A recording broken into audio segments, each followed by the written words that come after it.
up here atop the press box. But we think we've got them resolved, and we hope we're coming to you live and crystal clear as you enjoy this one at home. This is the Cadet Student Network. As I mentioned, I'm Tom Eichwald. Alongside me for the broadcast, Mr. Randy Gardner. Randy, nice to have you. Good to be here, Tom. Good to finally have this thing going. We ran this thing right down to the minute to get it ready to go. We did. We are coming into the action a couple minutes in, 37 minutes and 28 seconds on the clock, so 2.5 minutes gone. We apologize for not bringing you those. You didn't miss anything important. Still 0-0. Seth Tinkham teed up a shot, takes a deflection, and Alex McDonald will gobble that one up. Since we missed the opportunity to give you a little bit of a tournament preview, this is the first game of the evening. CBC, the number 1 seed, playing Kirkwood, the number 4 seed. You got CBC 19-2-2, Kirkwood at 4-18-2. So the record doesn't really tell the full story for Kirkwood, though. They do have a win against Vianney to their credit. That's the number 2 seed. They beat them 2-1 on September 24th. Kirkwood winless in their last 9 games. However, a lot of those have been very close games. A lot of one-goal games, some overtime. They just lost last week in penalty kicks at St. Mary's. So, a team that can take some decent quality opposition late in games. Josh Sapienza looking to cut inside, centering pass, can't find Nate Tem. Kirkwood clears it out. CBC coming into this game ranked number 2 in the STL Today polls, number 1 in the Missouri Coaches Poll, final one of the season. And if Kirkwood is coming in winless in their last 9, CBC the exact opposite. In their last 15 games, that goes back to the very beginning of October. The last 15 games, CBC 14-1. Impressive. Here come Kirkwood at the other end. Early opportunity. Shot, goal! Counterattack goal by number 24, Bradford Lay. And the Pioneers stun the Cadets with an opener. I was just getting ready to say that if Kirkwood wants to be in this game, they're going to have to do it on the counterattack. They are very, very slick on the counter. They are faster than you would expect, and it's already caught CBC napping. So 1-0, Kirkwood lead. If you're Kirkwood, that's exactly what you're looking for, that early jump, that early goal. They caught the defense of CBC just very flat-footed there. Nobody looking. They didn't have their head on a swivel. Not what they wanted early here. No, it is not. So the early goal by Bradford Lay, 4 minutes in, is the difference right now. CBC pressed again. This is Seth Tinkham working his way back toward his own goal.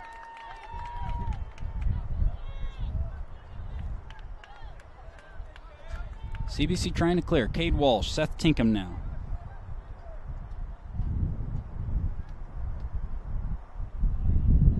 Cadets building out of the back. That is Seth Kasich, now Seth Tinkham.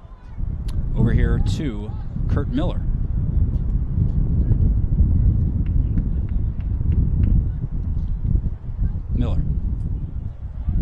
He's got Cam Starzyk in front of him to the left. He's got Julian Bennett working on the right. Your starters, since we missed them before the game, and for CBC in goal, number 1, Dave Fitzgerald. In front of him, you have Kurt Miller, Seth Kasich as your wide backs. Nolan Deweese, of course, center back, one of the captains. Center midfield trio of, looks like, Cade Walsh, Nate Tem, and Camden Starzyk. Josh Sapienza starts up top. Correction, Tinkham, Cade Walsh, and Nate Tem are your starters in the midfield, and Sapienza and Starzyk up top. Julian Bennett right wing, Henry Etzel left wing. So lots of speed wide for the Cadets. For the Pioneers in goal, a stellar senior, Alex McDonald. Phenomenal goalkeeper. Made a couple of big saves last week against St. Mary's. Would expect him to be in good form again tonight. Henry Etzel inside looking for Nate Tem. Can't find him. In front of him for Kirkwood, number 5, Jake Heinrichs. Number 10, Sawyer Hardy. Number 11, Aiden McGee. Number 12, Frank Landers. Number 15, David Easter. 13, Theodore Rupert. Number 17, Jacob Culbertson. 19, Jacob Limpert. 20, Mark Corley. And 24, your goal scorer already, Bradford Lay. A tough start for CBC here. You can probably hear the wind howling in our headsets. We are up top here. Probably hear our papers rustling in the breeze, too. We have secured our rosters to the fence with a network of tape. It is already coming loose. So we apologize for all those effects, but it is a beautiful evening for soccer. I always say this, but if you can't get up for a night like this to play soccer, then there is something wrong. District soccer, beautiful outside, 75 degrees, 5 o'clock in the afternoon. What more can you ask for? Again, Kirkwood leading 1-0. They are in the white. They're going right to left across your screen. The Cadets trying to attack right now. They are wearing the dark purple. Henry Etzel had to go outside the fence to get that one. But he has, and with 33 minutes or so, he's going to throw it in. Starzyk made the near run. Etzel into the middle. Over everybody except Henry Etzel. Archie Bennett on the cross. That was Etzel on the receiving end. That pass was intended for Etzel from Seth Kasich, intercepted by Kirkwood. One of the things Kirkwood does very, very well, these wing backs for them are very good at reading and making a quick jump to intercept passes to start the counterattack. CBC needs to be wary. We've already seen what the Kirkwood counterattack can do. But if you look at Kirkwood early here, look at the space in the middle of the field. We talked about that the last game we played. CBC controlled that area in that game, and controlling it so far here tonight. A huge gap in the middle of the field. What they look to do whenever they get the ball is they look for Bradford Lay, number 24, the striker. He is the lone striker, but the reason he's so far up is so that he can work backwards, back deeper on the pitch, and draw that center back, Nolan DeWeese. Once he does that, ball is played up to him. He plays it back for a midfielder who then looks for some of those wide runs. So it's a passing pattern that is very effective when it's done right. But that's why that space is in there. And if CBC wants to deny them the counterattack, they really have to make sure that Bradford Lay can't get on the ball. A little too late to point that out, I suppose. I was going to say there is exactly what you're talking about right there. But again, that is the kind of formation where you're counting on your wingbacks to make that run. And if they don't, he's up there on an island by himself, and that's a lot of movement, a lot of running for the wingbacks, up and back and up and back. That's why you see that big gap. Against a very fast and demanding CBC team to play. Ball from Cade Walsh into Seth Tinkham. Great save by McDonald. There it is. You see the reflexes he has got. What a stellar goalkeeper he is. You're a keeper. He had that angle cut down perfect. He had enough room to go to his dive to his right, but still enough on his left side to get that left arm up. Just shut down the little bit of a hole he had there. I wrote in my preview notes, Alex McDonald will need to be huge for Kirkwood. We've seen it. We talked about the wind swirling up here. Down on the field before the game, the wind is going in the direction that Lindbergh is going right now, so they'll have the wind the first half here. Starzyk's corner. Off the head of Cade Walsh. That should be out of bounds for a Kirkwood throw-in. If Sawyer Hardy lets it out, he does not. Ends up a Kirkwood throw anyway. Sawyer Hardy, a good player to see back out there for Kirkwood, took a big hit in the second half of the game against St. Mary's last week. He's wearing a brace on his knee as a result. But it is good to see him out there. He is a phenomenal midfielder. Bennett looking for Starzyk. Starzyk going end line. Beats Corley. Ball in the middle, still loose. Sapienza can't get there. Coming up is Cade Walsh. Opportunity for Walsh. Right-footed shot. And that is up and over. Goal kick. CBC starting to create a few chances of their own. If you're Lindbergh, you've got to be excited about the 1-0 start, but you've got another hour and 15 minutes to hold on to it. And CBC, coming into this game, you mentioned holding a lead against CBC, very, very difficult. But CBC has scored 2.98 goals per game. So they come in averaging, 2.87 goals for. They're allowing 0.57 goals a game. Kirkwood, on the other hand, scoring less than a goal a game and giving up 2.08 goals per game. So this is a team you can score on if you are CBC, which is a high-scoring team. So you like the setup, and you have to put that first goal behind you. Okay, lesson learned. Watch out for the counterattack. Watch out for Bradford Lay in transition, but you still like the matchup, and you have to get to that point where you recognize that as opposed to just dwelling on that goal as Sawyer Hardy tries to work around the right side. Beats Etzel, gets a cross in. Almost fell there for Jacob Culbertson. Instead, it's up top for Rupert. Culbertson slides right over it. He's okay. It's easy way to hurt yourself on those. And Corley mops up. Limpert, the left back, number 19, trying to get involved in the play. Usually does a very nice job of that. Apologize to the viewers calling this team Lindbergh for several times, and you didn't even correct me.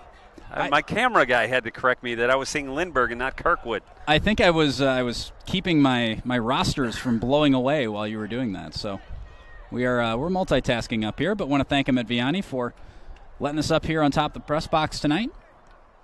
Dave Fitzgerald clears that out. Should be out of bounds for Kirkwood throw. First part of the game played entirely in the Kirkwood half of the field. Now they're starting to slow the game down, move the ball around. I think they're getting more comfortable. They know they're up 1-0. Trying to spread the field out. Good read by DeWeese. Another good challenge. Still Nolan DeWeese. Best player on the field most times. You say that, nobody will argue with you. Julian Bennett crossing in, looking for the onrushing DeWeese. A little bit too close to McDonald, who gratefully gobbles it up.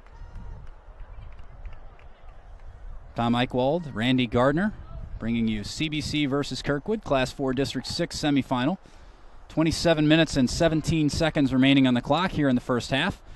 Kirkwood leads 1-0, thanks to a goal from Bradford Lay on a counterattack.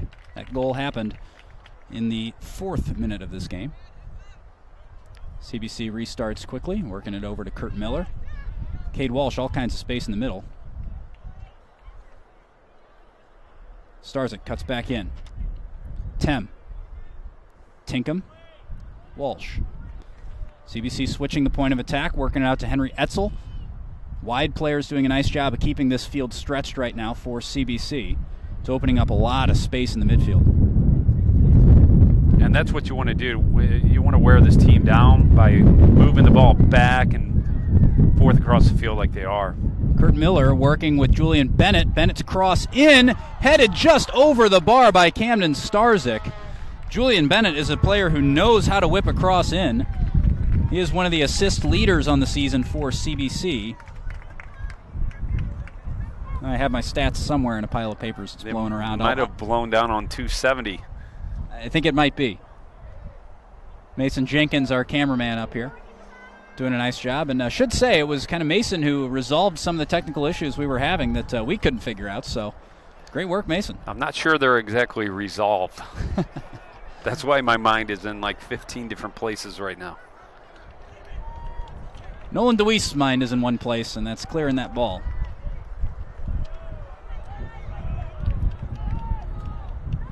Kirkwood working it back to their center back. CBC pressing very high. Josh Sapienza wins back.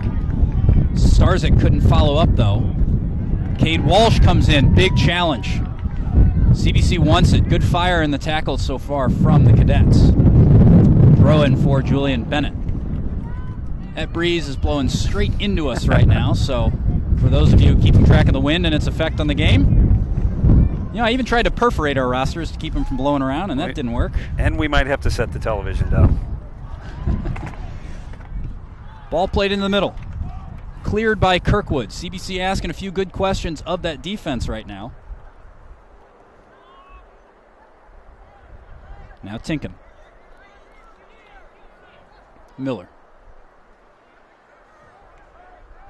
A little too direct from Kurt Miller, and that will be easy for Alex McDonald. He'll restart things for the Pioneers. Beautiful evening. This is the first game of that evening. Action continues after this one when Vianney takes on Lindbergh. That's the number 2 seed against the number 3 seed. Vianney comes in 18-4-2, rated number 7 in STL today and number 8 in the Missouri coaches poll. They're coming in off 4 wins in a row. They've won 8 of their last 9 games. You know, they're scoring over 2 goals. Vianney scoring just under 2 goals.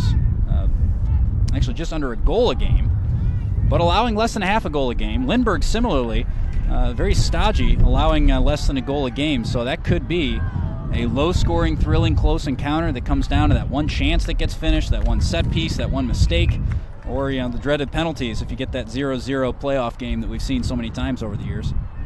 But that will be a fun one. So if you're getting home from work around that time, you might want to come up here to Vianney to check out Vianney versus Lindbergh.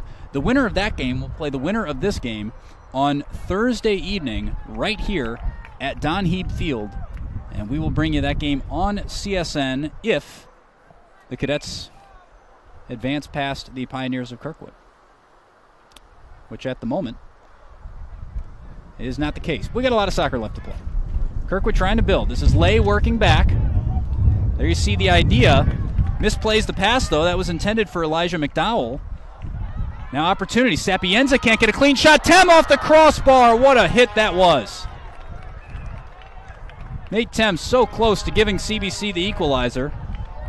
And we're going to get a couple changes. What you're worried about, Tom, in a game like this right now is that you're getting some chances, but when do you start getting so frustrated? We're actually picking papers. It is. If the viewers could only see what's going on up here with the papers, our windsock, which is truly a windsock, to the true sense of the word.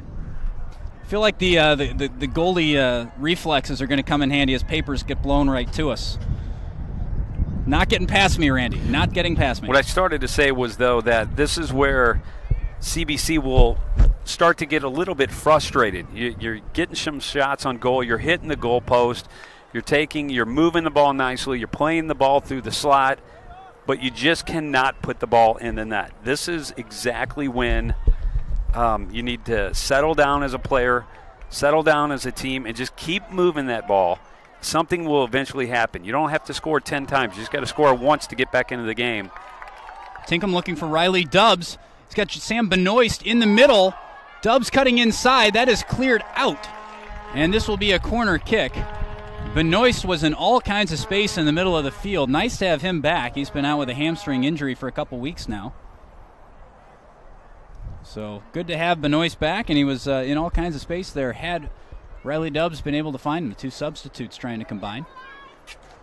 For anybody watching at home right now, I know we're having some streaming issues in terms of trying to get our stream out to the public. We had this issue with football here at Vianney in terms of we're down in a valley. We just can't get. Tem with the right foot. Good save by McDonald. Comfortable for him, actually. A nice signal out of here, so we apologize. We are taping the game, so we will have a chance to put that game up, a little bit later in its entirety where you can listen to you at length. Right now we're experiencing 90% loss of frames. Some people might like that. That's the majority. Too bad we can't lose the frame. Header by DeWeese, goal! Seth Tinkham's corner kick. No, that was Cade Walsh. Cade Walsh's corner kick is hammered in by Nolan DeWeese, and the Cadets have tied this one. CBC's goal scored by senior number 5, Nolan DeWeese. DeWeese mentioned that if you called him the best player on the field, nobody would fight you. Showing what authority he can head the ball with there. Great ball in by Cade Walsh, and just a dominant header by DeWeese. We're tied at 1, game on. That was almost a man amongst boys on that head ball. It was. I was actually talking to some of my guys in class yesterday, some of the soccer players, and the gauge for Coach Mickler is always who doesn't come out of games. When you want to know who he counts on to keep this team performing, who doesn't come out of games, Nolan DeWeese does not come out of games. He is the player that makes things work at the back for CBC, keeps them organized, and when he gets a free header in the box, you might as well just pick it out of the net. Good turn by Tinkham. Cadets firing on a few more cylinders at this point. They're really revving up, to continue the metaphor. Etzel looking for Tinkham. Tinkham cuts back. Left-footed cross looking for Tem, can't find him. And that will be cleared all the way to the CBC captain, DeWeese. They'll look to rebuild quickly. CBC doing a nice job of working the ball out wide and then working it in from those wider positions, especially on the near side. Yeah, after the first 5 minutes or so, this team's really started to settle down and look for the open guy, really moving the ball back and forth across the field. Nice one touch. A lot of talk. Very comfortable with the ball. Ball's played out. That will be a CBC throw. You're going to go through a whole roll of tape here tonight. I am. Just trying to affix these rosters here. May not be the best arrangement, but really there's not another option. So we're going to make it work, folks. Benoist tracking back. Can't connect with Riley Dubbs. Dubbs doing some hard work to win it, though. Cade Walsh, opportunity to give the Cadets a little more time, does so through Seth Kasich. And now Kurt Miller on this near side. Kirkwood has a nice shape to him, but there is a lot of space in the midfield. Probably see that on the top of your screen right now. You see all that space the Cadets have to operate in. And that is because CBC's wide players are staying out wide. Looks like you got Reese McKell in there on the left wing now. You know, he's staying as wide as possible. You got Etzel who's moved over to the right wing.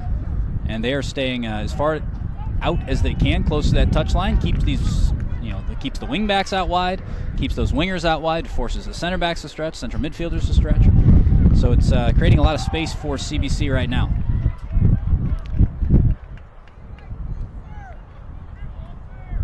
Dubs. Walsh. Looking for Benoist. He's got him. Benoist back for Kurt Miller. Miller likes to play the diagonal. Here it is. Looking for a post that is over Reese McKell, who keeps it in bounds. No. Goal kick. I think they called a push on Reese there. Slight little push in the back. Have to do what you have to do to get the advantage. Part of the game. It is. So it was a foul, not a goal kick. Alex McDonald will take it. 17 minutes and 37 seconds to go in this first half. We've seen 2 goals. First one by Bradford Lay, second one by Nolan DeWeese. What are your thoughts on what you've seen, Randy? I can't figure this game out. I'll just leave it at that. I can't figure this game out. Nate Tem around to the left, trying to get on that left foot. Works himself into position. Nutmegs. Can't get the shot off. Good skill by Tem. He earns a throw-in for all of his troubles. But it is an odd game to figure out. It is, and I'm trying to figure out not as much CBC's movement and work off the ball, but more of Kirkwood's movement off the ball. They've got the one guy up high, as we talked about early, and then you've got your 2 midfielders who are kind of moving, as you see now, up and back in terms of forward, but they're not. Once the ball comes up, they can't sustain any pressure up here. They can't hold the ball. So it just becomes more of like a kick and run type game. Let's try to force the ball either down the middle or down the side. Like that, and just force it and play. And then you've got one guy up there, more or less just fending for himself. You also haven't seen them really settle into any possession whatsoever. So a lot of that could be they haven't quite got their passing lanes figured out yet because they haven't had any passes. As soon as that ball's gone in, they've been losing it as Cade Walsh intercepts. Ball breaks for Riley Dubs. Benoist out wide for Etzel. He's got 2 options in the box right now. Henry Etzel fakes himself, and then Kirkwood ends up with a free kick, or with a throw-in, it looks like. Etzel a little slow to get up, but he's okay. Cadets preparing a sub. Looked like Michael Holzer is going to be coming into this game. Benoist can't get off the left-footed shot. That was a nice job of tracking back by the midfielder there to prevent that. They know that Benoist on his left is not something you want to allow. Reese McKell. Riley Dubs plays it back for Kasich. Kasich finds Benoist. He's got Nate Tem in the hole behind Reese McKell.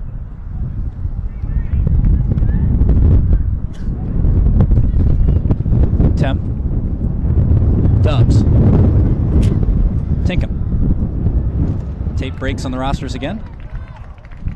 And that one is out of play for a Kirkwood throw. Inside of 15 minutes to go in this first half. Tom Eichwald, Randy Gardner bringing you this game on CSN. Mason Jenkins, CBC senior, working the production and videography this evening. And that is a Kirkwood throw under pressure from Bradford Lay. Kurt Miller touches it out of bounds. Rare attacking opportunity for Kirkwood. This one will be taken by Jacob Limpert, left back. And that should be out for a CBC throw. It is.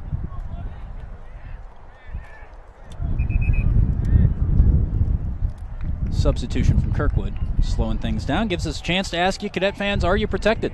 Call State Farm agent and CBC alum Tim Kylo for all your insurance needs. Tim is more than just the best insurance guy in town. He's also the presenting sponsor of CSN, and we're incredibly grateful for his support. Call Tim at 314-842-4442 or send him an email, tim@timkilo, that's KILO.com.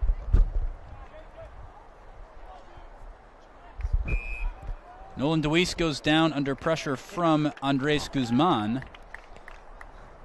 And we'll take the free kick quickly under pressure from Sawyer Hardy. Tom, you don't even need a script anymore for the Tim Kylo read. I've done it a few times. Mr. Kylo has been a good presenting sponsor of CSN for so many years now that, telling you that you can save money on your insurance has become second nature to me. He's also doing a lot of charitable work. We were swapping some emails this week about maybe getting some CBC students involved in his ministries. It's Resurrection Charities Foundation. They go down twice each week downtown St. Louis to hand out food and blankets and whatever supplies need to be handed out to those in need. So, they say to take care of the poor, and Mr. Kylo takes it very literally. Just go down and hand stuff out. So I want to compliment him on all the work he's doing and thank him for all his support of the Cadet Student Network. Kirkwood again trying to attack. CBC doing a nice job holding a defensive shape as Benoist plays that out of bounds. McKell and Dubs currently your strikers. Looks like Benoist on the left, Holzer on the right. Tinkham, Tem, and Walsh in the middle. Shooting opportunity, left-footed shot saved by Fitzgerald. That shot came in from number 7, Matthew Ribble. And he'll roll it out to Kurt Miller.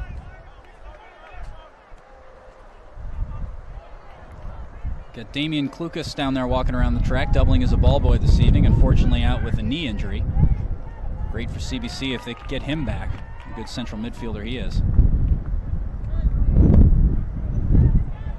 Here's Walsh. Going straight down Main Street for McKell. Nate Tem couldn't get there. Cade Walsh coming in late. And Ribbles dispossessed by Holzer.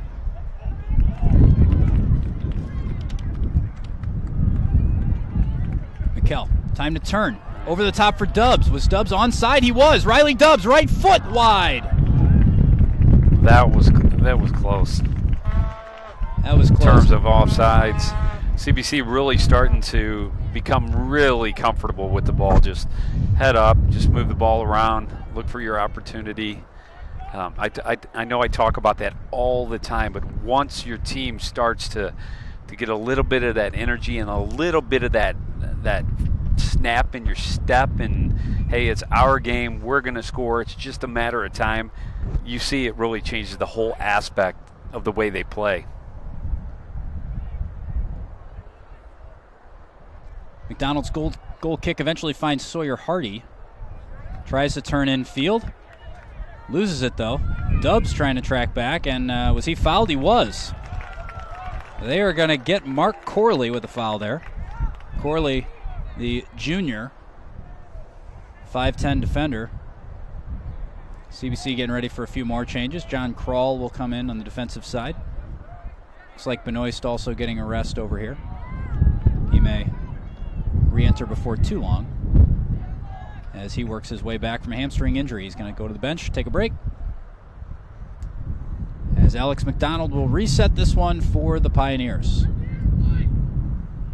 Number of sponsors making the broadcast tonight possible. Also want to thank TJ's Pizza and Fundraising. Not only as DeWeese takes a shot there, no foul, play on. We get a stoppage for a potential injury. Andres Guzman went up into Nolan DeWeese and bounced right off of him, right down to the turf. He is shaken up. I hope he is okay. Nolan DeWeese is a solid man. And DeWeese is going to have a chat with the ref. I don't know that you can really fault Nolan for that one. He went up for a ball. Guzman came into him. So we won't speculate about that conversation. We hope Guzman is okay. But to finish the read there, TJ's Pizza and Fundraising. Their pizza's available in the concession stand at CBC Games.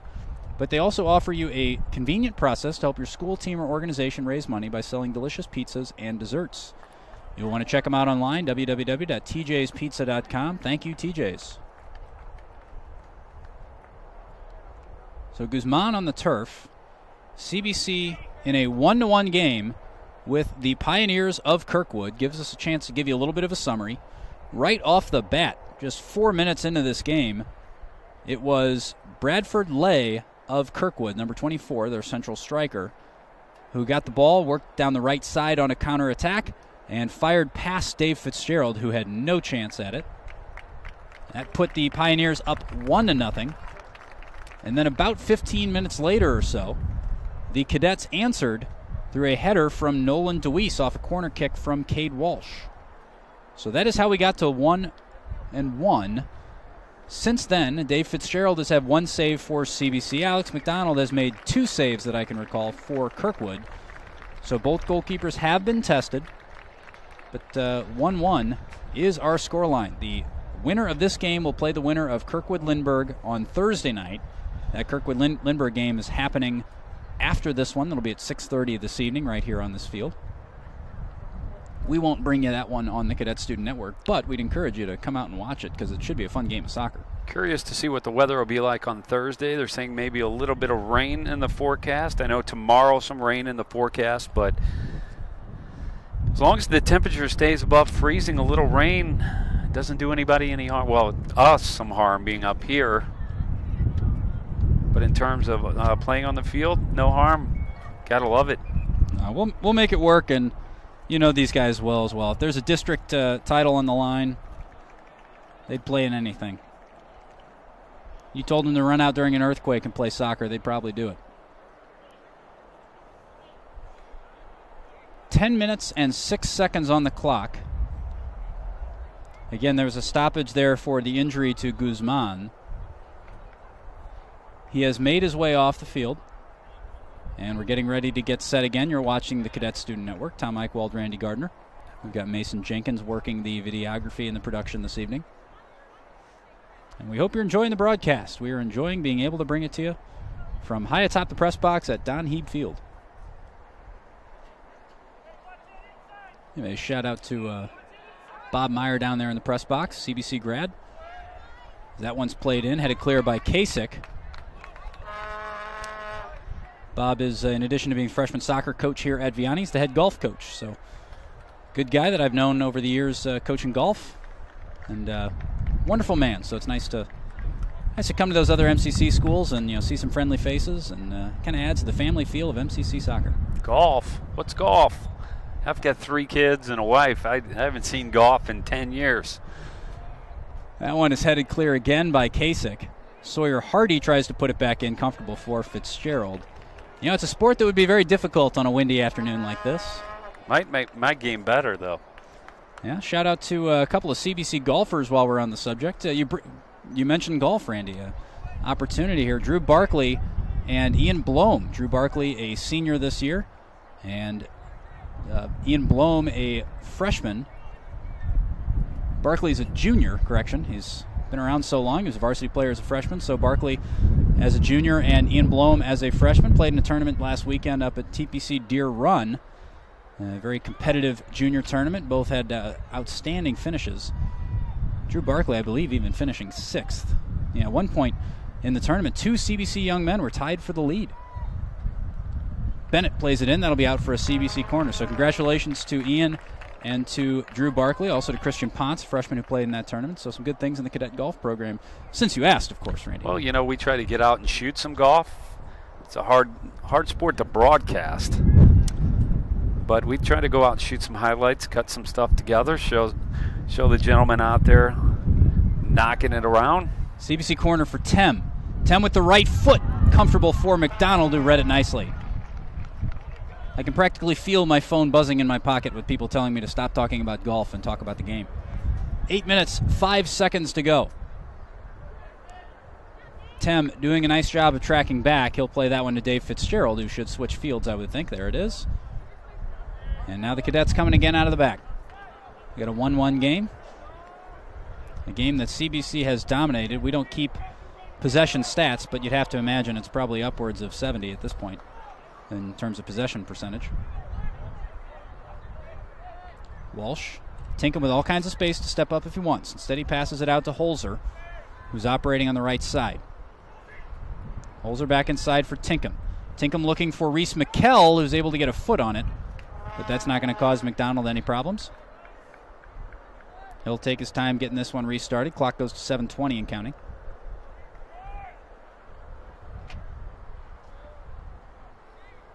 CBC with a lot of guys behind the ball, no matter where the ball is on the field. You've got 6, 7, 8 guys behind the ball. Well, very impressive all the time. It's very hard to break down.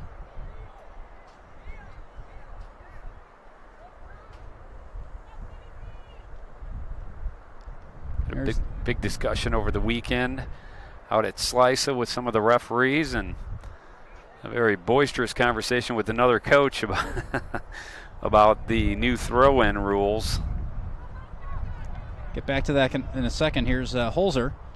Crosses in. That's headed clear by Kirkwood. Holzer might get another go at this, though. So some changes coming to the throw-in rule? Well, evidently they're here, and you'll see we've talked about it before, but it's almost the old school against the new school line of thought. My line of thought, the ball comes over your head, straight with both hands, no spin on the ball. New rule, as long as the ball is over your head, you can put as much spin on it as you want. And it's really up to the referee in terms of him deciding if it's too much of an advantage or not. Now that leaves, in my mind, a lot of room for error because you're going to get something called different every single week. So how do you teach these kids how to throw the ball in? Truth be told, though, that's what's happening currently. The spin? It kind of depends on what the referee, how the referee feels, basically. I mean, he could call half the throw-ins that you see as foul throw-ins with the side spin you put on him. But what the head of the ball played in, this will be Kroll playing back to Fitzgerald. Our game marshal, who was marshaling our 4 fields out there, was talking about that it's a new FIFA rule that they're allowing you to throw the ball with that spin on it as long as it comes from over your head in the correct position. Opportunity for Dubs if he can get there. No. So, of course, good backtracking by Elijah McDowell. When we throw the ball in and it happens like that, I'm all for it. But when they throw the ball in, I'm yelling at the referee. Well, the coach on the other team had a little issue with our team throwing the ball in all over the referee. The referee's giving it back to him. So the coach starts videotaping with his cell phone our kids' throw-ins. Oh, you have to love the arguments, though. Oh, yes. Bennett trying to do a trick over there. That's out of bounds. Should be a CBC corner, though, I would think. No, goal kick. Just curious who he's going to send that film to. Oh, he's just keeping it to show the family at the next reunion, I'm sure.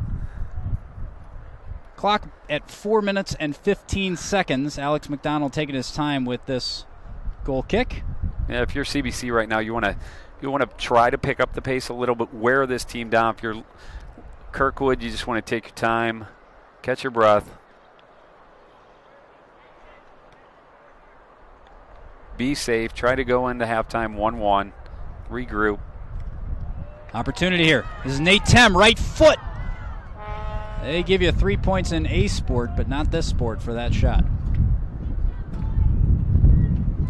That is high and wide. You like the opportunity being taken by Tem, and he does have the ability to put him in from there, so he's got license. Another thing we talked about this weekend was just the incredible size difference there is in the players, not only the high school, but the college players of today compared to, I'm 50 years old, so, back in 82 to 86 when I played high school, and then 86 to 90, whatever it was, playing college ball. I mean, the size of these kids are bigger than most of the guys I played against in college. This is Mike Holzer. Starzyk, right-footed cross. Clearance fluffed a little bit. Opportunity here. Tinkham brought down. Tem. Goal! Nate Tem. I think that was headed in anyway. We'll give him the goal. But it's eventually in off the foot of Aiden McGee. So Nate Tem gives the Cadets the lead 2-1 with 2 minutes and 53 to go in the first half. What a way to finish off the first half. This is going to give them a ton of momentum heading into that second half. Exactly what they needed. They've had pressure all night long. here just haven't been able to put the ball in the net. And that's what happens when you just keep the pressure up. Just keep banging away, giving yourself some opportunities. Sooner or later, you'll get a nice deflection, and that ball will go in the net. So Nate Tem gives the Cadets their second goal of the game. So it makes the score 2-1. If this result holds, the Cadets will advance to play the winner of Lindbergh-Vianney. That will be played after this one. That game will be on Thursday, and if the Cadets are involved, you can bet the Cadet Student Network will be involved in bringing it to you. Free kick for CBC, 2 minutes to go. Play your cards right, an opportunity to get another attack or two in. They don't need much time. They can score quickly.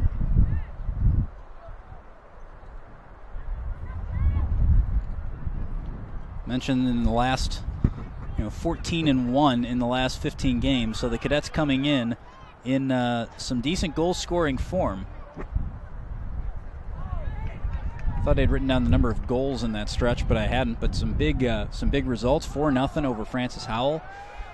You beat DeSmet 4-0. You beat Rockhurst a couple of nothing. So there's some big results and a lot of goals in CBC. John Kroll.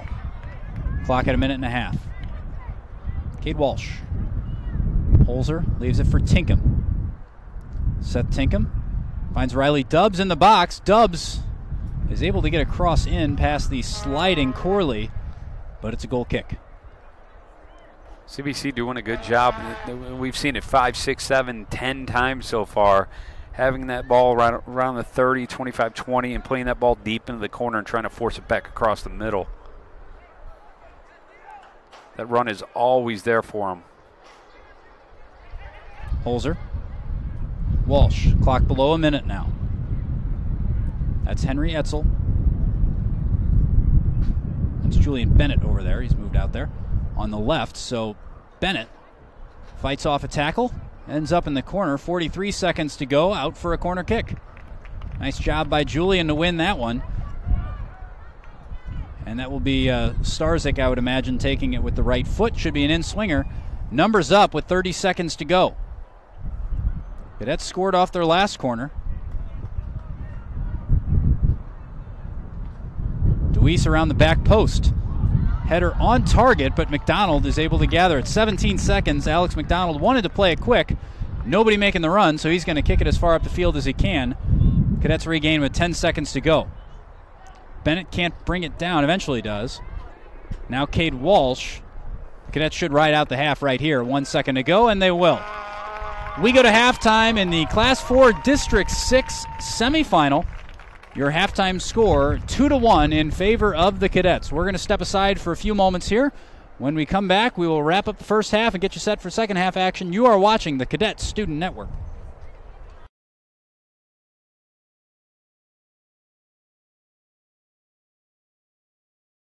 Let State Farm agent and CBC alum Tim Kylo protect what matters most to you. Whether it's auto, home, renters, business, or life insurance, for more than 25 years, Tim and his team have helped their clients manage risk and realize their dreams. Tim is a member of the CBC Alumni Hall of Fame and is a presenting sponsor of the Cadet Student Network. He prides himself on serving and protecting our CBC community, and he can protect you too.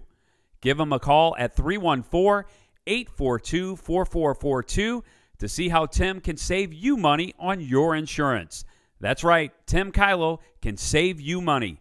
Learn more online anytime at timkylo.com.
Kirkwood. The Cadets have a 2-1 lead over the Pioneers of Kirkwood.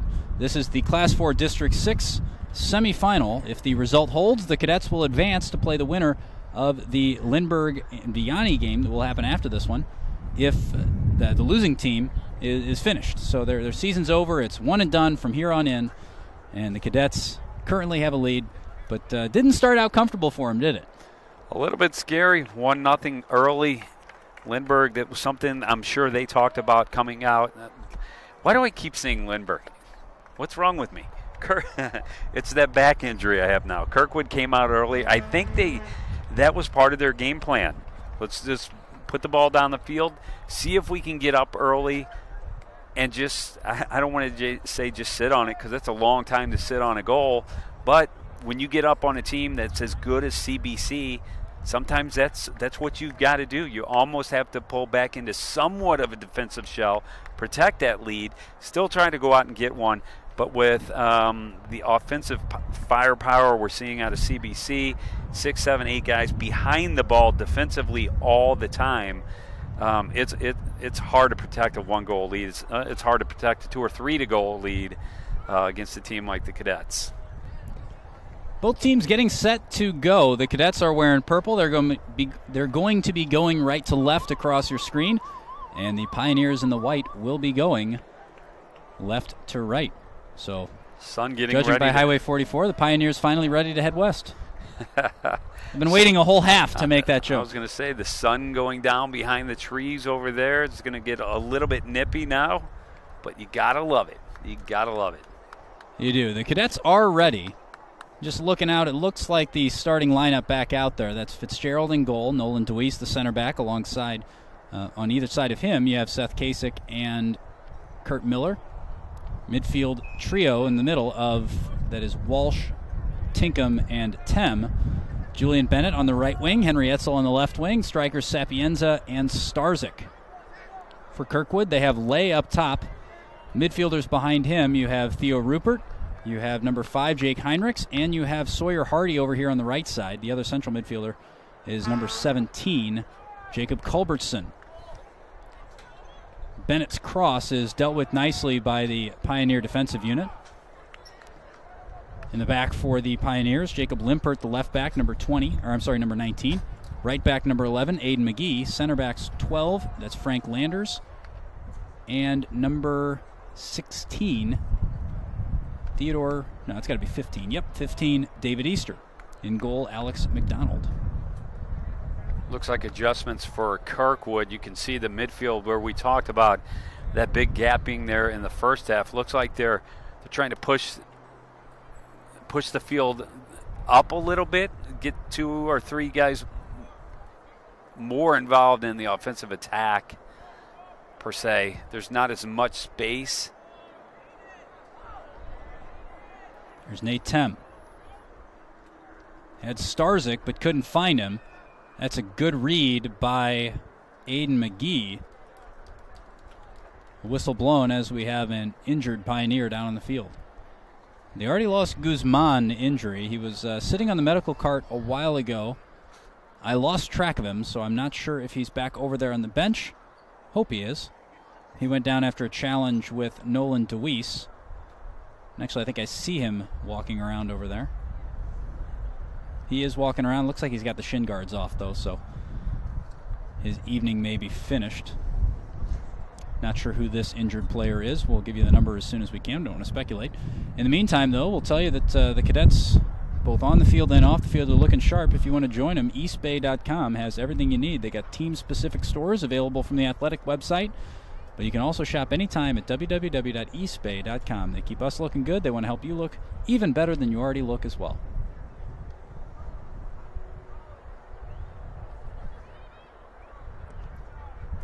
Sun going down, as Randy mentioned. It is a windy day.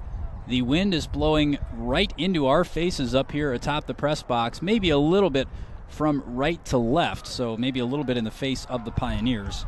But it wasn't really a factor too much in the first half. I wouldn't anticipate it'll be a factor here in the second half either, as these two teams continue to go at each other. The only factor is the wind in our wind socks. True. You're hearing it through the windsock on the microphone. You're hearing it through, the rustling of the papers you can hear.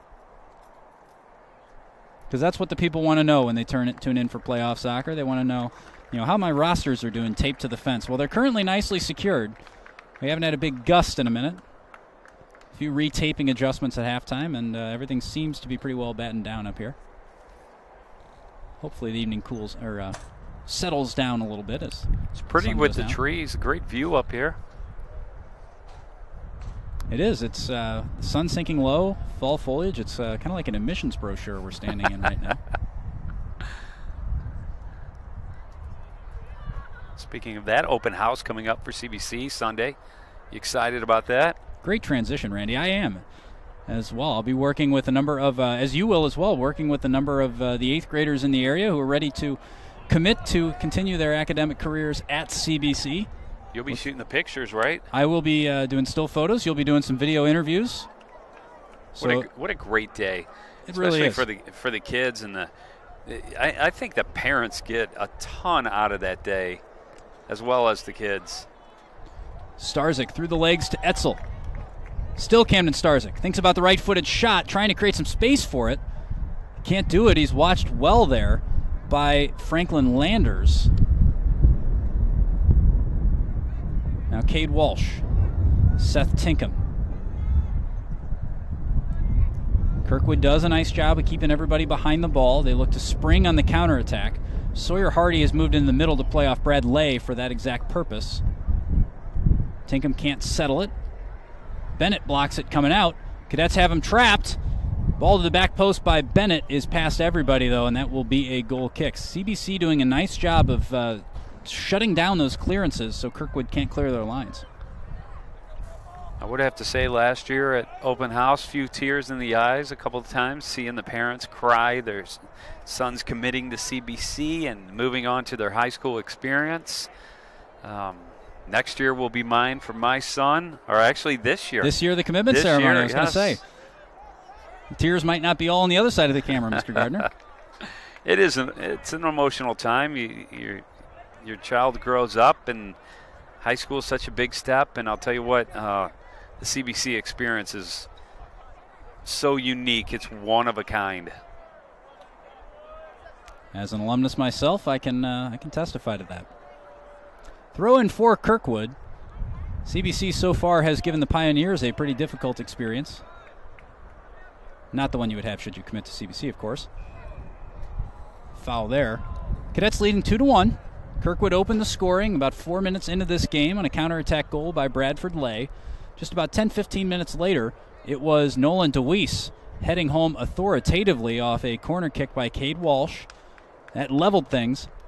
And then with about a couple minutes left, shot by Kirkwood, blocked by DeWeese. That shot came in from Jake Heinrichs. With a couple minutes left in the first half, it was Nate Tem who got things going again for CBC, put him up 2-1. That's where we stand now. Tinkham chasing it down. Tinkham closed down by Sawyer Hardy, who's convinced it should be his throw-in. Assistant referee on the near side disagrees. Thanks him for his input, I'm sure. Tough job, always nice to have some help.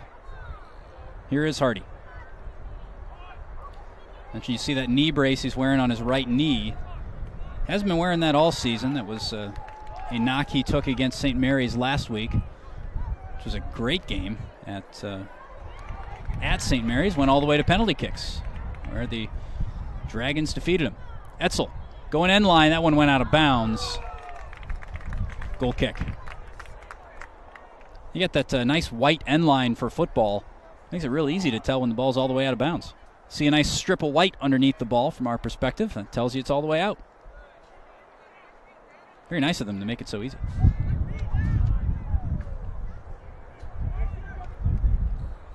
Ball over the top. Bradford Lay running onto it. DeWeese very talented at dealing with these, though.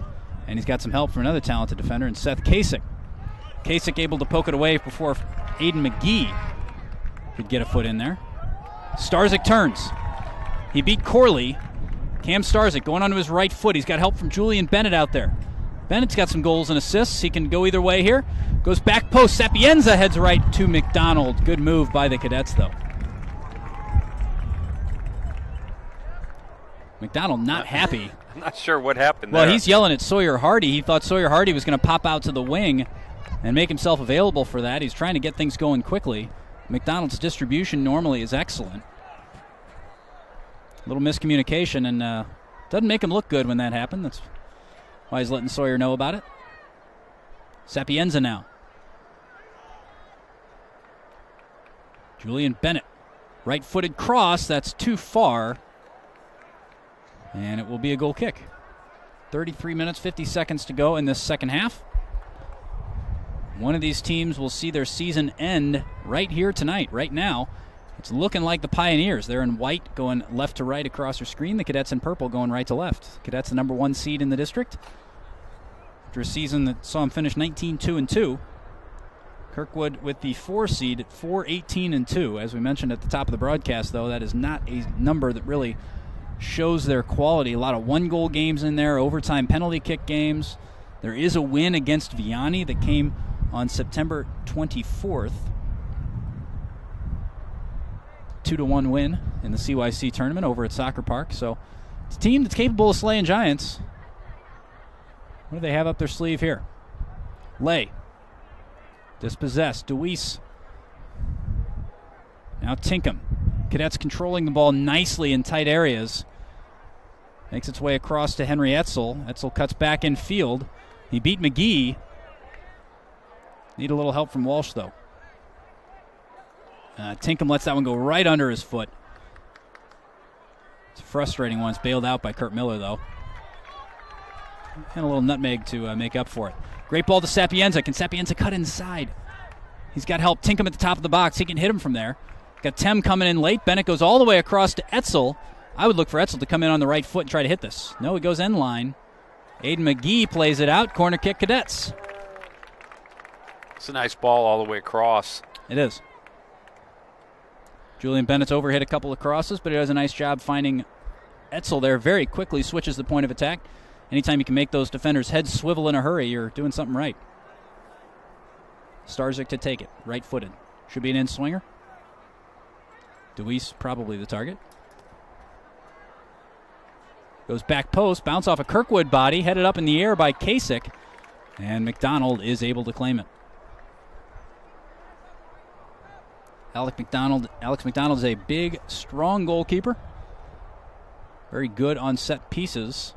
You get a bunch of bodies in the penalty box. He's always right in the middle of them and usually claims very comfortably. Not sure where he is headed next year, but should he wish, imagine there's any number of collegiate programs in the area that would love to have his services. Ooh, late tackle there. We're going to get a yellow card. That was number 5, Jake Heinrichs, who came in late on Henry Etzel. Anytime you slide in late and get somebody in the leg at this level, you're probably going to get that card. So Heinrichs is going to have to make way. Referee's going to make sure he gets off the field. The rule states, of course, that when you get a yellow card, you do have to make your way off the field. No rule for how long you have to stay there. But he's off, and a replacement comes on. Trying to take a peek to see some of the other scores around town. You finding anything? Still looking. You had me curious looking up to see what happened on the foul.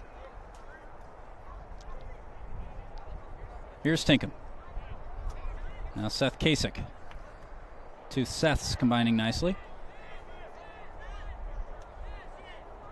Now Etzel on the left wing. Closed down by Sawyer Hardy from behind. Foul on Sawyer Hardy. He's a fiery player, too. He disagrees vehemently with that. Referee probably just telling him to calm down a little. Opportunity to whip one in now. Cam Starzyk usually takes these with that right foot. We get the clock stopping here. CBC will substitute. I'm not sure if there's maybe a little bit of blood on the leg of Seth Tinkham or what. Referee kind of pointing to something, and he has to make his way off the field. Coming on for him is Marco Anik, and on for Julian Bennett is Mike Holzer.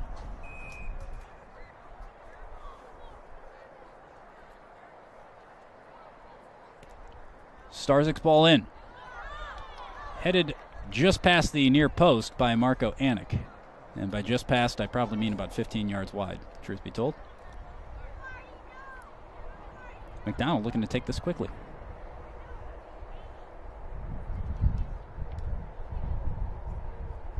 Still trying to see what the deal is with Seth Tinkham, if there was maybe a... He's got a little blood he's got to mop up. You can't play with that, or if maybe there's an issue with the shin guard or something.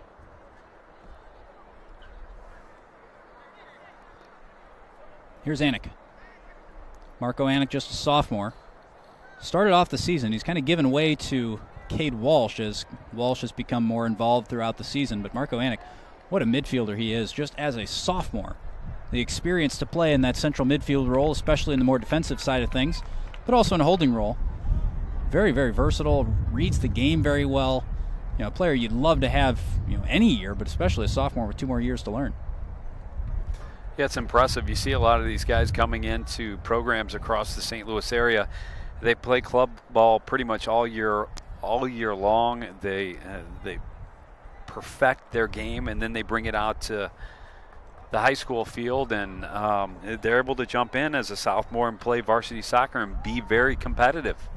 Starzik's corner kick headed wide by Cade Walsh. Nolan DeWeese was coming in late, but Walsh beat him to it. CBC up 2-1 right now. I would say pretty much in control of this game in terms of just ball control, seeing the game, but you've got to remember you're only up by 1 goal. One quick counterattack like we saw at the beginning of the game's tied up. So this next goal for either, it goes without saying, for either team is crucial. 28 minutes, 35 seconds to go on the clock. The Pioneers trying to tie this one back up. Advantage called by the referee over there on the sideline. They're looking to hammer it up there to number 17, Jacob Culbertson.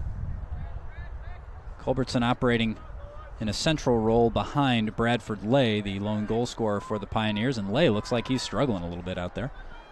Marco Anik, tracked down by Culbertson, loses the ball. Pioneer ball. That's Lay. He's offside, though. He was a good yard and a half or so offsides. Good call by the assistant referee. We had a nice view of it up here, as did the CBC bench. You're not going to get away with that one as an assistant referee if you miss it. That's the kind of ball that scares you, though. It just takes one of those where you're 2 feet onsides and you're gone. We just talked about that a few seconds ago. Walsh up for dubs. Intercepted by Corley. Now Tem. Marco Anik will reset at the base of that midfield. Henry Etzel. Camden Starzik.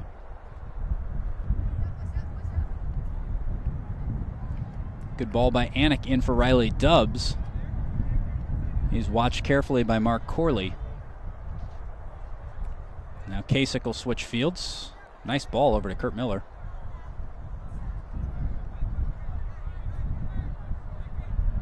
Cade Walsh looking for Dubs. Dubs trying to turn on the right, played out by Corley, and it will be a throw-in for the Cadets. That was a nice ball by Kasich across the field. What's more impressive is to see these guys bring the ball down with such touch.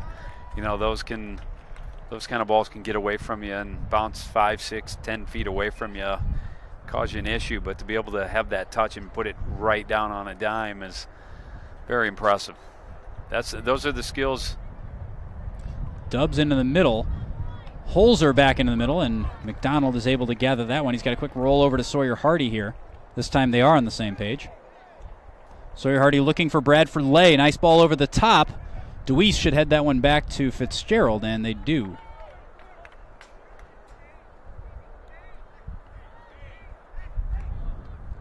Tem dropping back into the midfield to find this game. He is the attacking midfielder primarily. Marco Anik currently the farthest forward of that midfield group, and there he is.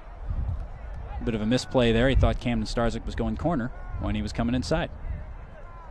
Actually looks like Tem over here on the left side. He's operating as a left winger right now. And that means there was a substitution that I missed. And it looks like that is number 24, Connor Canavan, the freshman, getting his playoff debut in center midfield as well. Talked about young center midfielders. Connor Canavan is out there at the attacking midfield spot for CBC. Just a freshman.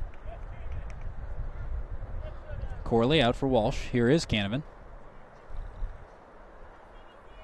Kurt Miller. Cade Walsh. Riley Dubbs trying to turn, couldn't do it. Now Kurt Miller chasing it down. Nice job by David Easter, though, or correction, Frank Landers, of shutting that down. Holzer, Dubbs. Here's Canavan. Over to Marco Anik. The Cadets working it out to the left side now. Seth Kasich done a nice job of switching fields. Dubbs. That almost fell for somebody, but it's cleared out eventually. Anik can't regain. Ball played for Lay. Headed out to Kurt Miller by Nolan Deweese. Mentioned the width and the switching of attack points. It's the best job I've actually seen CBC of doing that this year, from what I've seen him. Granted, I haven't been to every game. Holzer in for Dubbs. Dubbs with an opportunity. Left foot. Falls for Tem. He's got one. Can he get two? No. Cleared off the line by Aiden McGee, the right back. Nice job of staying home defensively on the line. We saw that a couple of weeks ago when we did the game. CBC had a couple chances to score. Their guys were supposed to be back to stay on the line. You all too often see somebody pull off that post or. Goalkeeper's best friend. We get the offsides call as Starzyk was coming back from an offsides position. But Aiden McGee did a really nice job of holding his position because, but for him, Nate Tem would have had his second goal of the game, and the Cadets would be 3-1 ahead. Going back to the point about switching fields, the Cadets have done a really nice job. Sometimes when they get into those kind of flat performances that we've seen once or twice where they can't quite break anybody down, they get stuck central. Those wide players try to get involved in the game. They come in, and the Cadets lose that width, which stretches the defense in the midfield. They've done a very nice job tonight of maintaining that at all times, and the result has been some of the space they've had. In the middle, Marco Anik with the nutmeg of McGee. Now Starzyk trying to cut it onto his right. His preferred foot can't do it. Now Sawyer Hardy versus Nate Tem. Two know each other. Yeah, CBC, what you're talking about, that field being spread out, they've done that since the opening whistle. The entire game, it hasn't just been here and there. Deweese forward, plays a pass in for Dubbs, looking back for Deweese, the center back who is in at center striker. No joy for the Cadets, though. Nicely worked opportunity as Tem brings down his buddy Hardy. The two number 10s. I think they play some club together. And Nate steps right over. I was actually talking to Nate about Kirkwood yesterday in class. Said that he knows Sawyer well, likes him a fair bit as well. So didn't look like it on that play, huh? No, they're playing for their schools right now. They are playing CBC versus Kirkwood. They'll be buddies after the game. And Sawyer Hardy not happy with Tem's challenge. He's letting the ref know about it, and the ref letting him know that he's got plenty of help from his assistant referees, so he can probably do without Mr. Hardy's assistance.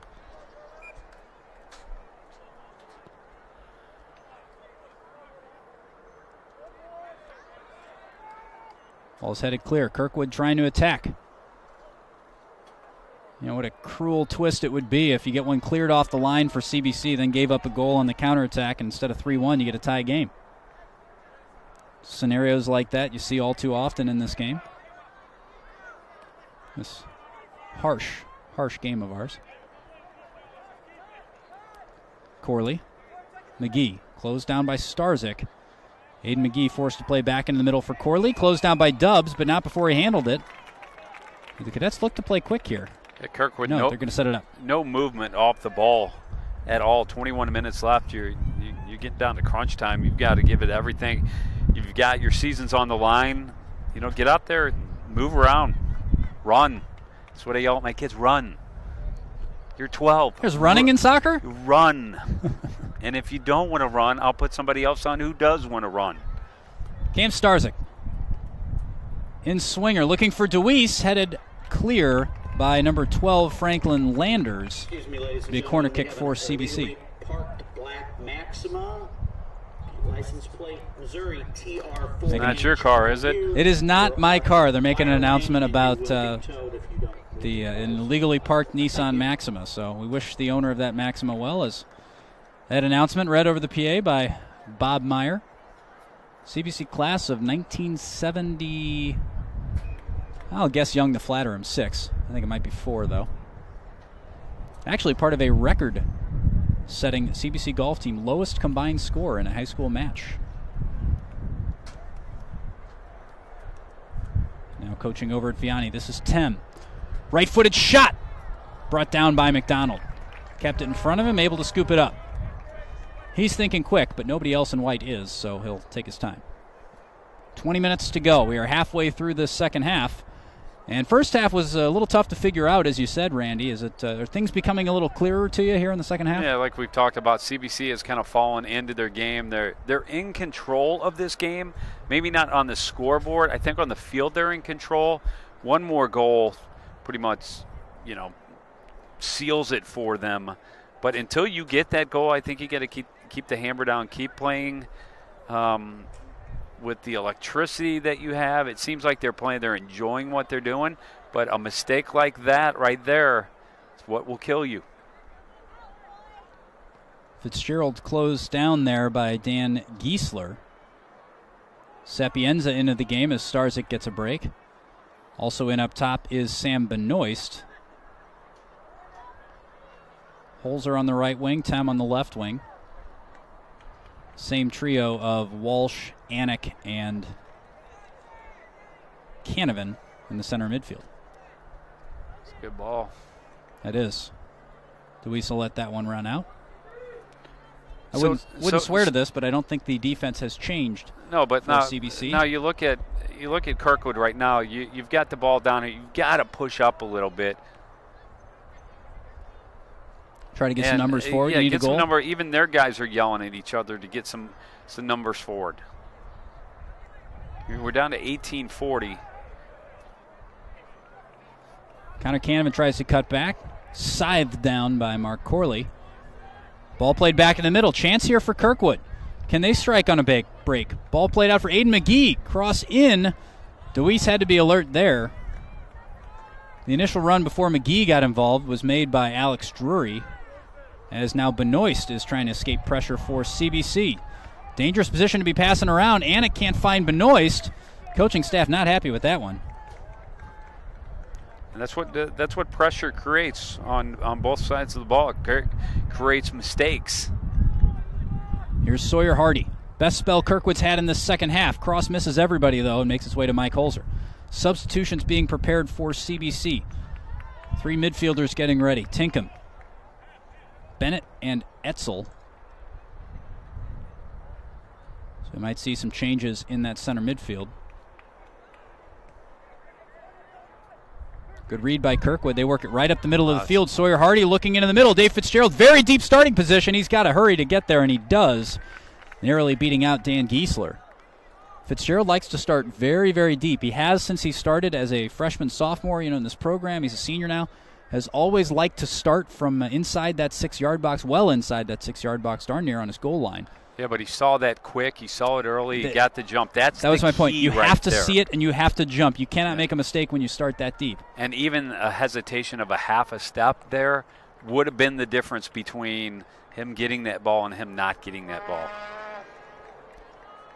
So the players to make way, Marco Anik and Connor Canavan, also Mike Holzer. So Julian Bennett now playing right wing, Henry Etzel playing left wing, Benoist, Sapienza your strikers, Tinkham, Tem, and I'm going to find a third central midfielder.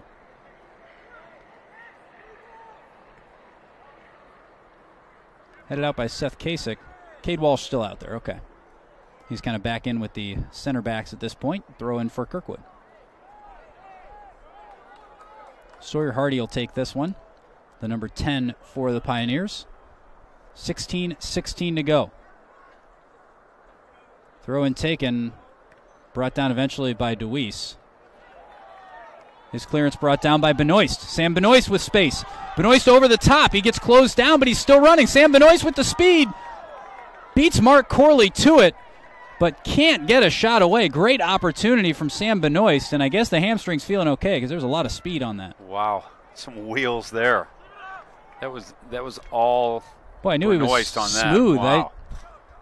You don't see him turn on those afterburners all that often. Usually he's a little more subtle. He's kind of sliding around you with the little shift of weight that beats you. Not there. No subtlety about that. Big strides. I think we talked about that in the game a couple of weeks ago. He's got those big strides, nice and smooth, but we saw him accelerate there on the drop of a dime. It's there when he needs it. 15 minutes and 16 seconds to go. You're watching the Cadet Student Network. Tom Eichwald and Randy Gardner bringing you CBC versus Kirkwood. Mason Jenkins working the videography and the production. Corley heads down, clears, only as far as Tinkham. Now Cade Walsh, space to run into. Leaves it for Tem to do that. Nate Tem closed down by Mark Corley. He's been very active over the last few minutes. Walsh back out for Etzel, keeps it in. Now Benoist. Different page with Etzel. But McGee was there anyway, and now we have Nate Tem down in the field. A cramp, it would appear. Or maybe took a little bit of a knock. Didn't see anything, so you hope he is okay. Key player for the Cadets. No, might have just needed a second. Coach Glenn Zipfel out there to make sure he's okay. Looks like he is. Glenn Zipfel and Vianney's athletic trainer out there as well, just making sure that Nate is good to go.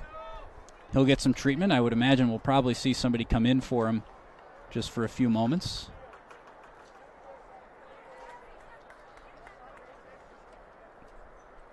Unless somebody already slid on and I missed him. Oh, Starzyk back. Yeah, I was going to say Starzyk came on. Cam Starzyk. So Starzyk playing, I guess, attacking midfield behind Benoist and Sapienza. Knows that role as well as the striker role. Deweese back for Fitzgerald. Fitzgerald under pressure. He's closed down by Giesler. Barely gets it away. He put him in a tough position. He did. I was going to say nothing about that looked encouraging from a defense or goalkeeping point of view. Sapienza chasing his man. Finally brings him down. Free kick going out. Cadets leading 2-1. Not long after the start of this half, Cadets had a golden opportunity through Nate Tem to take a 3-1 lead, but it was cleared off the line by Aiden McGee. That's the reason we are still at 2-1. Kurt Miller loses it. Good tackle there by Giesler. Now CBC coming the other way. Starzyk. Sliding tackle by McGee. Space opening up, as is the game at this point. Ball played up by Ross Stoddard. Now Deweese under pressure. Stoddard and Giesler combining. The pressure's being ratcheted up by Kirkwood. They're sensing the end of their season coming in 13 minutes and 30 seconds if they don't inject some life into this performance. Conversely, that does open up some space at the back for CBC to hit on the counter as well. So you're taking risks right now if you're Kirkwood against a team who knows how to punish him. Seth Kasich trying to find Starzyk, couldn't do it. Now Kirkwood trying to hit on the counter. Pace of this one has really picked up here. Bennett. Walsh. Switches fields out to Etzel. Finally get a chance to relieve some pressure. Slow the game down. Let the ball do some work for you here. Etzel around the left. Cutting back inside. Benoist. Starzyk.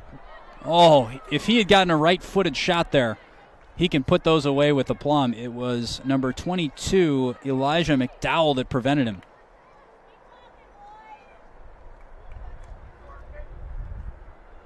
Benoist inside looking for Etzel trying to turn. Here's Kasich. Doesn't shoot a whole lot, and he won't there. He's going to turn it back and switch fields for Kurt Miller. I'd expect a diagonal out of Kurt. Nope, goes short. Julian Bennett trying to turn. Starzyk helping him out. Tinkham in on the action. Teams on either end starting to warm up. Vianney on, down to our right. They are warming up. They're the number 2 seed in this district. They are getting ready to play Lindbergh in some very, very orange warm-up shirts. Can't miss them. No, Lindbergh coming in the number 3 seed. But in that Vianney-Lindbergh game, should be a fun one. I think Vianney's Student Broadcasting Network will be bringing you that. Vianney coming in 18-4-2. Lindbergh 16-8-1. Vianney top 10 in a couple of polls, coming in off 4 wins in a row and 8 wins in their last 9 games. Lindbergh coming in having beaten CBC 3-0 and Kirkwood 3-0.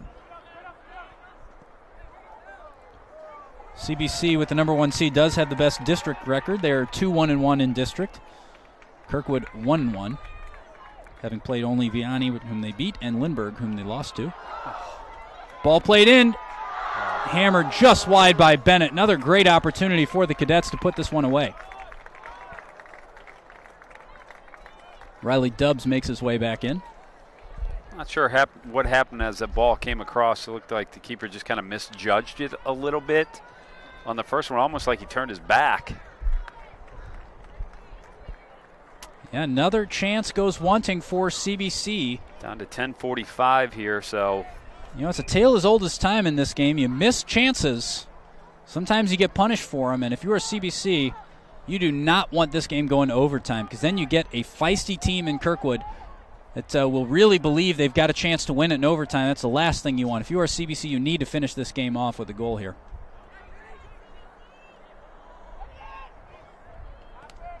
Pioneers looking to build.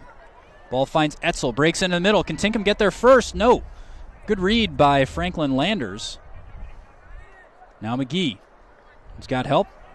Jacob Culbertson trying to get it up to those attacking players. Dribble here by Matthew Ribble. Ball out to the left wing. Nice job by Julian Bennett of tracking back. He's got some wheels. Watch this. In the middle, Seth Tinkham. Now Benoist. Looking back post. Good ball for Riley Dubbs. They call him offsides. Boy, that was a tight one. That was very, very tight. What I like about that play is Bennett gave that ball back up got it on the 10-yard line down here, and he played the ball all the way across the field and didn't stop. He kept his run going, and that ball almost played back to him. Good lesson for the youth out there to play the ball and move off the ball. Tinkham's header doesn't find Benoist. Instead, it only finds Alex Drury. Nope, that's number 5, not 6, Jake Heinrichs. And if he did nothing else but take that defender, that midfield that was covering him, and make him run 50 yards down the field with 9 minutes left and wear him out, he did his job. It's almost like running is a theme that's emerging. Well, even if you're not getting the ball, you're creating space, you're moving. Ooh. Physical challenge by DeWeese. That's going to be a free kick just outside the box as DeWeese goes in through the back. Is that Aiden McGee down there, number 11, I believe? Danger spot here with 8:40 left in the game. Not an opportunity you want to hand to Kirkwood. Sawyer Hardy is looking like he wants this. Also over there, Matthew Ribble. So this ball is just, what is that? About 24 yards out. Yep. I would think they're going straight to goal on this one. Fitzgerald's got to be alert. Sawyer Hardy's going to hit this with the right foot. Fitzgerald's got to be alert, but he's also got to be mindful of his rebound if he can get a handle on this, because they're going to be crashing. You got to parry that out wide if you're not going to catch it. Yep. Because you're crashing on the net if you're That's wasteful from Hardy. I know you're tired, but you got an opportunity like that late in the game. I don't even know what you're thinking with that. You just light one up on net and see what you can do. You put it in, or you take that rebound you're talking about. Wow. You have to put that ball on frame. Doesn't have to be spectacular. Just got to make the goalkeeper work. And you're not going to chip a high school keeper. No, that's just from that far out. He plays deep anyway. That was the opportunity back into this game for Kirkwood, and Sawyer Hardy will want that one back. If they don't win this game in advance, he'll be replaying that one in his head. Henry Etzel trying to put this away. Now goal! Julian Bennett puts it away. So you give up the opportunity here, goes the other way, and Bennett is able to put this one potentially on ice. We've talked about it all night. We've talked about it all season long, how things can change like that. It's a game of opportunity. You have it at one end. You don't take it, the opportunity. You come to the other end. Pretty much seals the deal for CBC. So the assist from Henry Etzel, the goal from Julian Bennett, could that be the goal that secures CBC's spot in the district final on Thursday night? And great vision there by Etzel to see Bennett open and not be selfish and try to take that himself, because he could have if he wanted to. And a cool finish by Bennett to put it near post on Alex McDonald, who is a phenomenal goalkeeper. Looked a lot like the first goal that Kirkwood scored, beating the keeper, beating Fitzgerald on the near post. Yeah, and that's, I'm sure the people out there are saying, well, you never give up a goal near post as a goalkeeper, but the ball's just central enough that if you say, okay, he's not going to beat me near post, you're giving him 80% of the goal on the far post. That's an easy finish. So you have to be off that near post because that angle is a little more central. If he's maybe 2 steps farther out to the sideline, okay, then you're on your near post. But just a good finish, and sometimes goalkeepers will try to force you into going to that far post so they can anticipate the dive.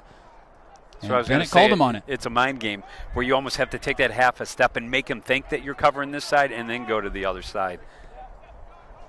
Instead, just good old school finish from Bennett. But, it's easy for us to sit up here, even though we played the game our entire life, and talk and criticize and say what should have been done better. But until you're down on the field and you are... McGee called for the foul. CBC free kick. Clock at 5 minutes and 40 seconds to go. Until you're actually down there doing it, it's easy to be the armchair quarterback up here saying what you should have done. Yeah, and we're not saying anybody made a mistake there. No. It was an excellent ball, an excellent finish. Point I'm trying to get across is that things happen. It's like watching football on TV. Never playing football in my life. I'm like, why did you not just do this? And then they show the angle from what the quarterback sees from his, and you understand, well, I know exactly why he didn't do it, because he couldn't see over the 6'7" lineman. Same thing with soccer. Things are happening so fast. People are calling for the ball. You're moving, trying to keep the ball at your feet, get your head up, and... Well, when you're watching it from the Tim Kylo broadcast booth, or when you're watching it on TV, you have such a high perspective. You can see the whole field. You can see those couple moves taking place as one player's drawn out of position, the next player follows up with the run. When you're on the field with a fast, angry man chasing you, it's a little different.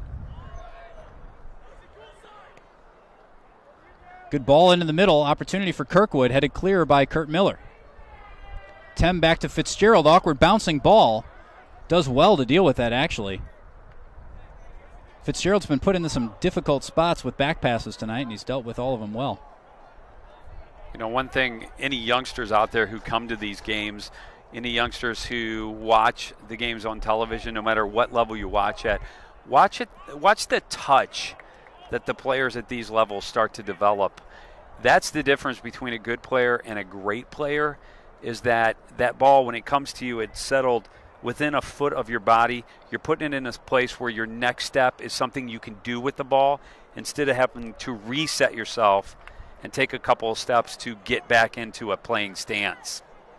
Here's Seth Tinkham. Worked his way around one.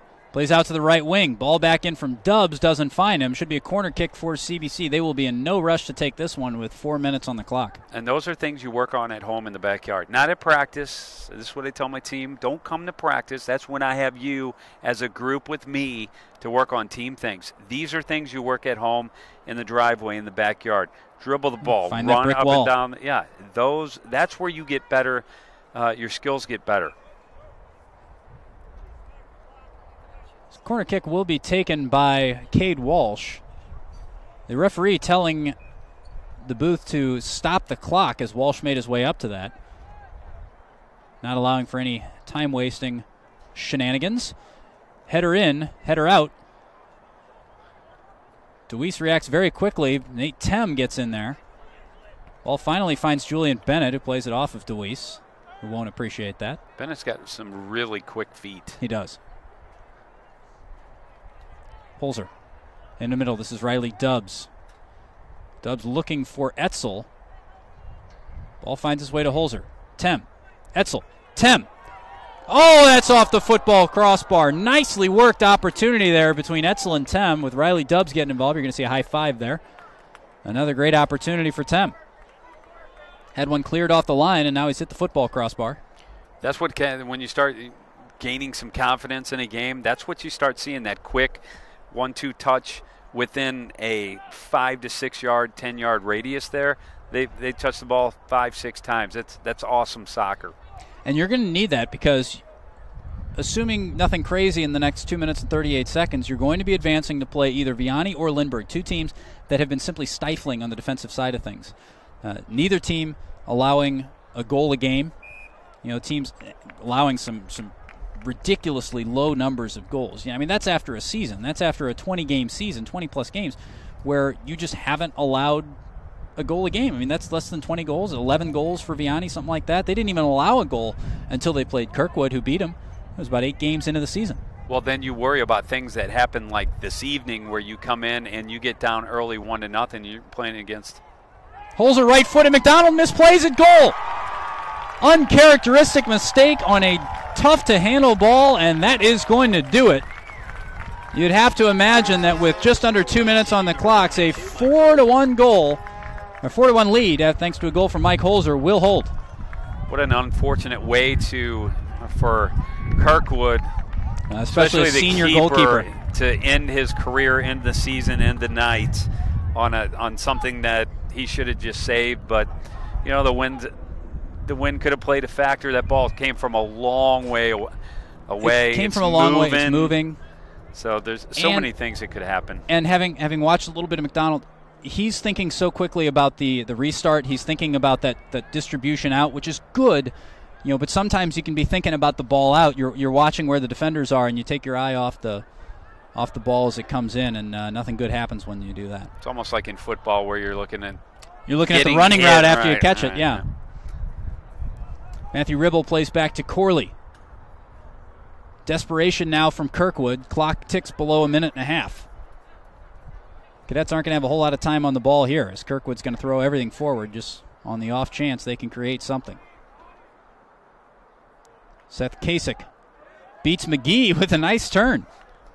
I think that surprised everybody. He is smooth, isn't he? I mean, you watch Seth Kasich, and you watch him one game, you think, oh, okay, he's pretty good. You watch him 2-3 games, and you think, oh, he's a very solid defender. You watch him over the course of this season, he's been as pivotal a player for CBC as you can find. Yeah, his brother Jacob. Yep. In my broadcasting class for several years. Cadet Student Network alumni. Man. Yep. We got a younger brother, Josh, who's a freshman as well. He's in and a great family also. Yeah. Kasich's always coming up to support CBC, various things. Probably see them work in open house as well. That's an impressive thigh from Mike Holzer. I'm not really sure what that was. That was we're leading with under 30 seconds to go. Get the ball as far down the field as you can. Clock at 20. So CBC. Exactly what. Yeah, you can hear the coaching staff from CBC yelling at Holzer, bring the ball down. Exactly what he gets away with 2 before he gets scolded for it. Clock below 10 seconds. That is going to do it. The Cadets, by a 4-1 score, will advance past the Pioneers of Kirkwood. They will play the winners of Lindbergh and Vianney. That will happen just after we go off the air this evening. And a game that saw CBC come in, get tested right off the bat with that quick counterattack goal from Kirkwood. They settled in, and they started playing some wonderful soccer, didn't they? Yeah, once they settled in, they got that goal back. They slowed the game down. They started moving the ball, and that's all you can ask for. You talked about it a couple of minutes ago. The games are only going to get harder now. The winner of this game will play Thursday night, and then you start moving on through the next 3 or 4 games to get to that state game. Every game is going to be a run for the money. It is, and as CBC started to find the rhythm, they will need that against their next opposition, Vianney or Lindbergh. Not going to even venture to make any predictions for that game. It's going to be a very tight one. It will be hotly contested. Would not be shocked if you ended up with overtime or penalty kicks between those two teams. You got Lindbergh, who they've been giant killers slaying CBC earlier in the season. They'll like their chances of doing it again. This is the best squad they've had in a number of years, so I think they'll be coming after Vianney. Vianney's going to have to be at the top of their game on the defensive side.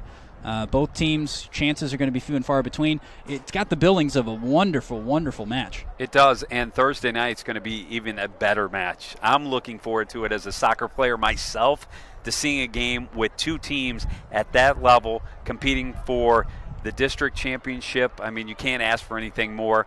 Beautiful night, so make sure and tune in. Hopefully we will resolve our streaming issues here at Vianney and be able to give you a nice clean stream. But look forward to it. Thursday night, we'll be here. Should be a fun one. Quick recap.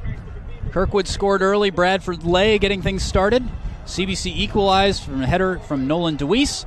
Nate Tem putting the Cadets ahead in the first half, and 2 second-half goals from Julian Bennett and Michael Holzer sees it through. The Cadets advance to the district final on Thursday. That's going to do it for us tonight. I want to thank Mason Jenkins, our videographer and producer tonight. I want to thank Randy Gardner for joining me in the booth. I want to thank you for watching. I'm Tom Eichwald. We'll see everybody Thursday night.